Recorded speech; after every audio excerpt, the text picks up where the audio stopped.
আসসালামু আলাইকুম, কিতা হরা সব আসনি বালা? আমি আলহামদুলিল্লাহ খুব ভালো আছি। আর আজকে আইলাম নতুন একটা ব্লগ লইয়া। তো আমি আমার বাচ্চা আমরা হাজব্যান্ড আমরা চারিজন যাইলাম এক জায়গায় বেড়ানিতে আর কি, আমার কাকুর বাড়ি। তো তখন আমরা বাড়ি গেলাম কি, আর বাড়ি আমরা অটোর লাগিয়ে অপেক্ষা করলাম। তারপর অটো আইলে হয়েছে আমরা অটোতে উঠে যাইম আর কি, উঠিয়া বাচ্চাদের লইয়া যাইম কি বেড়ানিতে। আর যাওয়ার রাস্তায় সবুজ শ্যামল প্রকৃতি আসলে খুবই সুন্দর। যেন আমরা একটা দোকানে ঢুকিয়া কিছু মানে বিস্কুট চানাচুর চিপস ঠান্ডাগুলো নিছি আর কি। তো আমরা এখন গাড়ি উঠে গেছি গিয়া। তো বাচ্চা কাচ্চা নিয়ে মাঝে মধ্যে ঘুরতে পারলে আসলে খুবই ভালো লাগে, তারারও মন ভালো থাকে আর আমারও ভালো লাগে। আসলে একলা একলা বাড়ানি হয় না। তো আমার হাজব্যান্ড ছুটি থাকলে আমরা কোনো আসলে যে আত্মীয় স্বজনের বাড়ি আছে ওখানে পাহাড়ে যাই। আর পাখানে যেতাম কি তখন যে মানে রাস্তাঘাটে জামও থাকে আর কি। আর তো খুব বেশি গরমের মাঝে মানে অশান্তিও লাগে। তো ভিডিওটা কয়েকদিন আগের আছিল, তো এই সময় খুব বেশি খরা রোদ আছিল, যার কারণে খুব কষ্ট হইতো। আসলে বাসার থাকতেও কষ্ট হইতো, গরম লাগতো বেশি, খুব বেশি রোদ হইতো। আর বাচ্চা কাচ্চার অসুখ বিসুখ তো যেমন মানে ছাড়তে করেই কর না।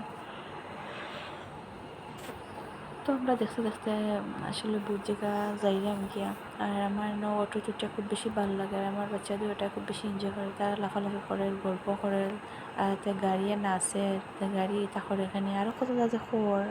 যাইতে যাইতে রেল লাইন একটা পাইলাম।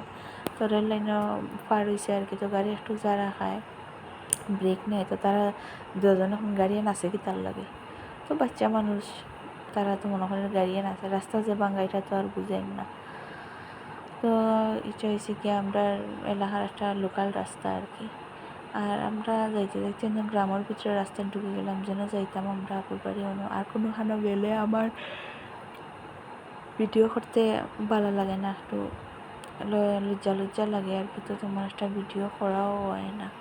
তো সবুজ শ্যামল সুন্দর একটা প্রকৃতি ভাবলাম আপনার লগে শেয়ার করি, দেখতে আসলে খুব ভালো লাগে। তো আপনারা সবারও দেখতে ভালো লাগবো।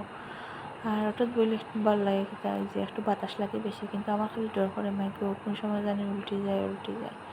তো যাই হোক দৌড়াদৌড়ি ঘুরতে ফুরি আসলে গাড়িতে আমি উঠি আর ছোটো বাচ্চা কাচ্চার লোকে। তারপরেও ভাগ্য যা আছে তা তো হইব, কিছু তো করার নেই। আর মানুষ মাত্রই তো মরণশীল, এখন তো দুনিয়া থেকে যাওয়া লাগবো। তো আল্লাহর কাছে ওটাই আমি চাই যে যাতে মর্মান্তিক কোনো মৃত্যু আল্লাহ আমরা না দেয়। স্বাভাবিকভাবে আমরা যেটা দুনিয়া থেকে স্বাভাবিকভাবে যাতে আল্লাহ আমরা দুনিয়া থেকে নিয়ে গিয়ে কোনো মর্মান্তিক মৃত্যু আসলে মানিয়ে নিতেও খুব বেশি খারাপ লাগে, কষ্ট হয়। তো দেখতে দেখতে আমরা আমরা গন্তব্য মানে পৌঁছে গেছি গিয়ে আর কি। আর বেশি জায়গা না। তো কেন আমার বাচ্চারা যারা যে হয়ে যায় তাই না কইরা যেন আমরা উপির বাড়ি যাইরাম, বাইয়ার বাড়ি যাইরাম। তো আমরা দেখতে দেখতে আইছি, গল্প করতে করতে আইয়া নামার পরে আমরা রিসিভ করার লাগিয়ে উবাত আছেন আমরা দুলাভাই। তো আমরা ঘুরানি ফাঁকানি শেষ করি আর একটা হালকা পাতলা শপিং করছিলাম আর কি। আমার লাগে এতটা সিম্পল জুতা আনিসলাম আর আমার ফুয়ার লাগে এক জোড়া জুতা আনিসলাম। তো আজকের ভিডিওটা এ পর্যন্ত, সব ভালো থাকবা, আল্লাহ হাফেজ।